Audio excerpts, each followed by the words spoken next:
Вот знаешь, что объединяет человека, потерявшего любовь, или бизнесмена, потерявшего свою компанию? Одна и та же фантомная боль. Вот событие уже прошло, оно произошло. Человека уже нет рядом, или же бизнеса уже, его просто не существует.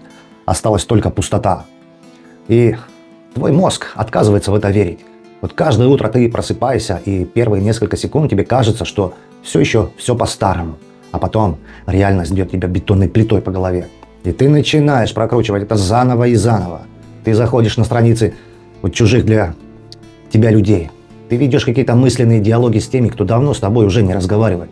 Ты доказываешь свою правоту людям, которые уже вычеркнули тебя из своей жизни. Вот ты думаешь, а что, если бы я тогда сказал другие слова? А что, если бы я поступил иначе? Это изматывает.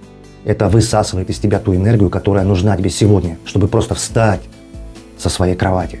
Вот тебе кажется, что постоянно думая о прошлом, ты сохраняешь свою верность. Верность человеку, проекту или же своему принципу. Но сегодня мы назовем вещи просто своими именами. Знаешь, ты не сохраняешь верность. Ты просто отказываешься признать свое поражение. Почему? Почему нам так трудно отпускать? Дело, знаешь, вовсе не в огромной любви и не в том, что прошлое было каким-то идеальным, а дело в контроле. Когда отношения заканчиваются или проект твой рушится, разрушается, вот мы сталкиваемся с одним фактором. Мы не управляем этим миром на 100%. Вот другой человек имеет право уйти. Даже рынок имеет право обвалиться. Ситуация имеет право измениться без нашего с тобой разрешения. А наше сознание, наше эго не может этого вынести. И тогда наша психика создает иллюзию. Она говорит себе, если мы будем постоянно об этом думать, если мы найдем причину, если мы проанализируем все, то мы вернем над этим контроль. И ты начинаешь копаться в своем прошлом. Но в прошлом нету ответов. Там есть только старые, потускневшие декорации. И пока ты бродишь по этим руинам, твоя настоящая жизнь, она просто проходит мимо. Вот представь себе тяжелый морской швартовый конец. Вот огромный корабль уже отошел от этого пирса, он уже набрал ход, а ты стоишь на причале, вцепился руками вот голыми в этот стальной трос и пытаешься этот корабль удержать. Трос натягивается до предела, да. Он сдирает твою кожу до крови там.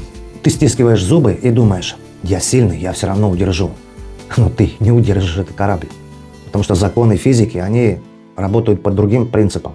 Ты просто позволишь этому тросу разорвать твои руки на куски и просто утащить тебя на дно.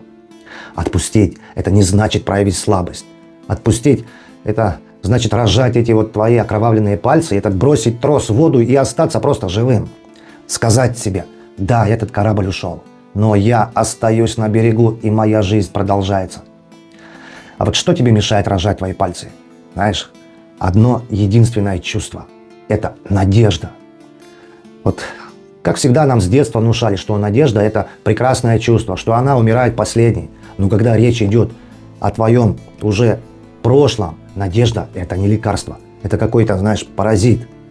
Это надежда на то, что человек одумается и вернется. Надежда на то, что извинятся, на то, что все станет как раньше. Вот именно эта надежда заставляет тебя годами сидеть в зале ожидания с билетом на этот поезд, который давно уже ушел за горизонт. Если ты хочешь по-настоящему отпустить прошлое, тебе придется сделать самую трудную работу. Тебе просто придется принять и уничтожить свою надежду. Тотально и безжалостно. Вот признать, как раньше не будет больше никогда. Этот этап закончен. Точка. Дверь закрыта, а этот ключ от этой двери он просто выброшен.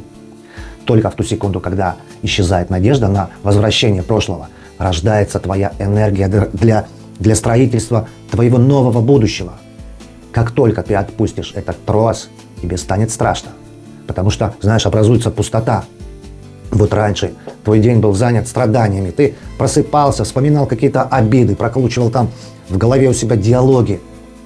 Ты был в пределе в этом, а теперь там ничего нет, там просто тишина. И мозг твой начинает паниковать, он попытается затащить тебя обратно в эти мысли, просто чтобы заполнить этот вакуум. Не позволяй ему этого, выдержи эту пустоту.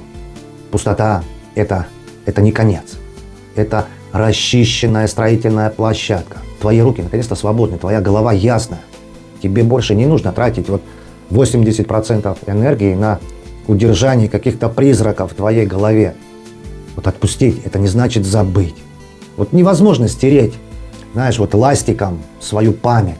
Или же нажать там кнопку Delete на клавиатуре компьютера. Отпустить – это значит забрать у прошлого право управлять твоим сегодняшним днем. Да, это больно.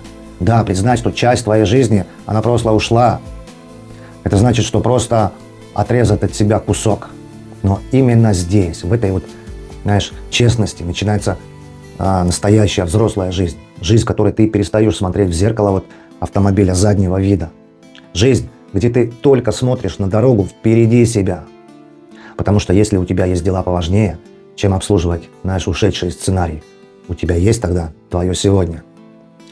Вот сегодня мы поняли, как разжимать руки, освободили количество энергии, которое было спрятано у нас внутри. Мы оставили свое прошлое в прошлом. Но когда, знаешь, мы поворачиваемся лицом к нашему будущему, мы часто попадаем в другую, еще более хитрую ловушку. Давай поговорим о синдроме отложенной жизни. Почему мы ждем идеальных условий, которые могут никогда не наступить? Давай поговорим о том, как мы ставим свою реальность на паузу ожидания, пока вот заработаем все деньги, решим все проблемы. И почему это ожидание крадет наши лучшие годы. А сейчас сделайте следующее. В комментариях напишите только одно, за какой натянутый трос вы держитесь прямо сейчас. Что или кого вы отказываетесь отпускать, сдирая руки. Озвучьте это вслух, назовите вот свой удерживающий якорь, а потом мысленно просто разожмите пальцы. Инженерия смысла без иллюзий – это здесь. Оставайтесь со мной. Вместе мы вытянем любую ситуацию. До встречи в следующем видео.